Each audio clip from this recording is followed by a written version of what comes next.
देख रहे P20 news. Sapa विधायक उमर अली खान के नेतृत्व में प्रभागीय वन अधिकारी से मिले वन गुज्जर पुनर्वास की करी मांग। अब खबर विस्तार से।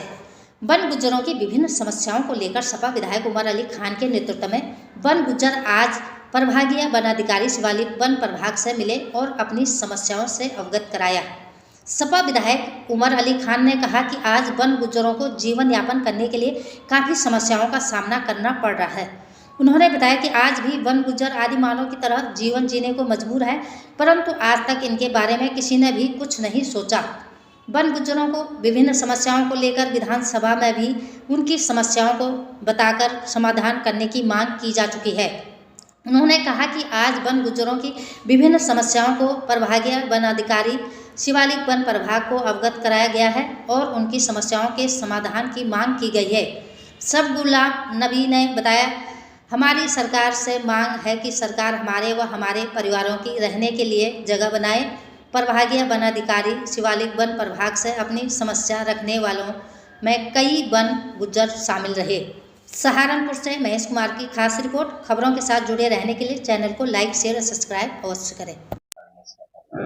आज माननीय विधायक जी उमर अली खान वन गुज्जरों से संबंधित मैटर कुछ लेके आए थे, तो उनको उन सभी के बारे में जो भी नियम है वो सब उनको उस तरीके से बता दिया गया है। जो उनकी समस्याएं थी वो भी सुन ली गई हैं और जितनों का हम लोग कर पाएंगे निराकरण हम करेंगे, बिल्कुल जो हम अपने नियम अनुसार कर पाएंगे, गवर्नमेंट की रूल्स रेगुलेशन में रहकर हम उसको बिल्कुल करेंगे। विधायक जी को बता दिया, विधायक जी इस चीज से विधायक जी ने किस तरह की समस्या है आपके यहाँ पर? विधायक जी ने वन गुज्जरों की समस्याएं रखी, बट उसमें मैंने विधायक जी को खुद भी मैंने क्लियर करा कि हम वन गुज्जरों को अस्थायी परमिट देते हैं, चराई वाला खाली उनको रहने का और इस चीज का नहीं, उनका खाली परमिट है हमारे यहाँ, सिर्फ वो चराई करते हैं जानवरों की। तो उनकी वो नंबर गाय भैंसे ऑलरेडी बुक वो है, फिक्स्ड है, उसी हिसाब से उनको हम लोग परमिट काटते हैं। वो भी साल में अस्थायी और सिर्फ 6 महीने के लिए रहते हैं हमारे यहाँ, रेगुलर नहीं रहते हैं। तो मैंने विधायक जी को बात बताई तो वो भी उस चीज से एग्री किए।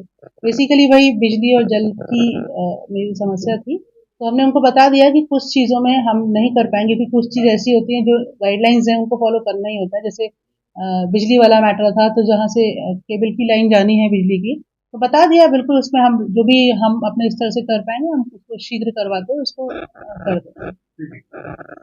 थैंक यू जी भाई। आज डीएफओ शिवालिक से मीटिंग थी हमारी वन गुज्जरों के मामले में। अब आपको पता ही है कि बेचारे वन गुज्जर आज भी जो है आदि मानव की जिंदगी गुजारने में मजबूर हैं।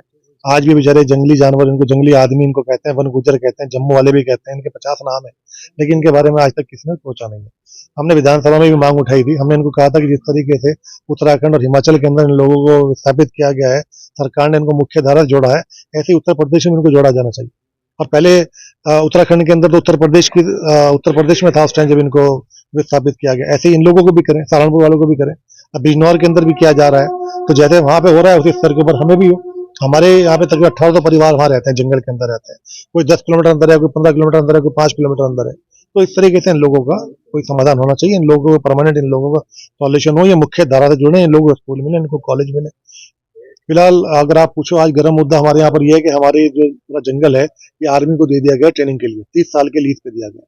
बड़ी अच्छी बात है, खुशी की बात है। आर्मी हमारी मजबूत होगी तो हम लोग मजबूत होंगे, हमारा देश मजबूत होगा, हमें इस बात की बड़ी खुशी है। लेकिन हम लोग ये भी चाहते हैं कि जिस तरीके से आर्मी इनसे जंगल खाली करा रही है, इन लोगों को जंगल तो देना, इनको जगह तो रहनी चाहिए।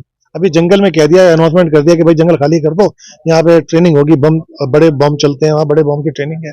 कि भाई ये आपने अच्छी बात है, आप ट्रेनिंग करो, लेकिन इनको तो कहीं बसाओ, इनको तो कहीं जगह तो रहने के लिए।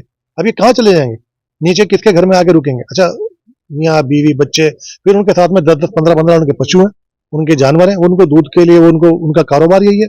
जानवरों को टहलाना है, उनको जानवरों को चगाना है, उसके बाद उनका दूध बेचना है, अपनी रोजी रोटी बसर करनी है। तो कम से कम इन लोगों को जब तक ये इनको सरकार जो है इनको विस्थापित नहीं करती, कम से कम इनको यहाँ पे हमारा लोकल प्रशासन इनको जगह दे बाहर रहने के लिए। तो आज डीएफओ मैम ने कहा है कि जब तक ये 15 फरवरी तक ट्रेनिंग चल रही है, हमारे यहाँ पर फायरिंग की ट्रेनिंग चल रही है, तब तक जो है नीचे जो क्षेत्र है ये लोग वहां पर आकर अपना रह सकते हैं, जंगल खाली कर सकते हैं। 15 फरवरी को जब जंगल ये ट्रेनिंग खत्म हो जाएगी, ये लोग वापस अपने डेरों में चले जाएंगे। जी, आपका नाम? मेरा नाम सब गुलाम नबी है। मैं बड़ाकला रेंज बादशाही बाग खोल चपड़ी में रहता हूँ। तो आज किस मामले में आप गए हैं, आप बताएं। हम इस मामले में यहाँ आए थे सहारनपुर डीआरपो ऑफिस में कि आर्मी के फायर होने से हमारे एक बंदे की बम लगने से उनकी डेथ हो गई थी।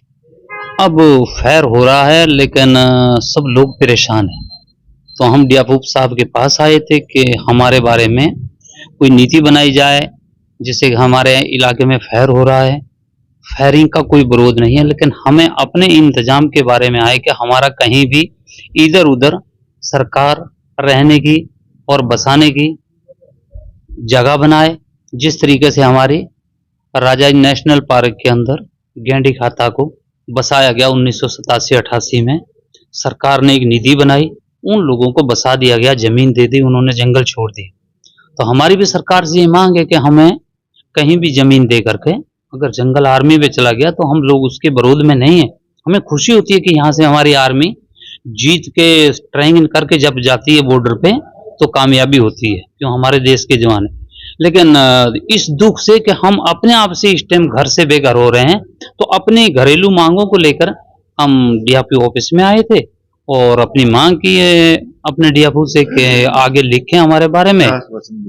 तो उन्होंने कहा मैं लिखूंगी, मैं अपना स्तर से कुछ नहीं कर सकती, लेकिन जो मेरे लिखने का उसको मैं लिखूंगी। ये आश्वासन दिया हमारे महोदय जी ने और हमको उस चीज का विश्वास भी है करेंगे। रहेगी दूसरा नंबर, सरकार हमारी झुग्गी झूपड़ी वाले के लिए कभी बुरा नहीं चाह रही। वो कह रहे हैं कि मैं झुग्गी झूपड़ी वाले को नहीं छेड़ूंगा, तो नहीं छेड़ा जाएगा। तो हमारी रिक्वेस्ट है सरकार से भी, अगर हमारे पेपर जाएं जो हमारी बात को सुने, तो हमारी इस चीज की रिक्वेस्ट कि आज की तारीख में बहुत दुख की घड़ियों में गुजर रहे हैं, हमारे बारे में सरकार बहुत जल्द से जल्द सोचे और बसाने की कृपया करे कहीं भी।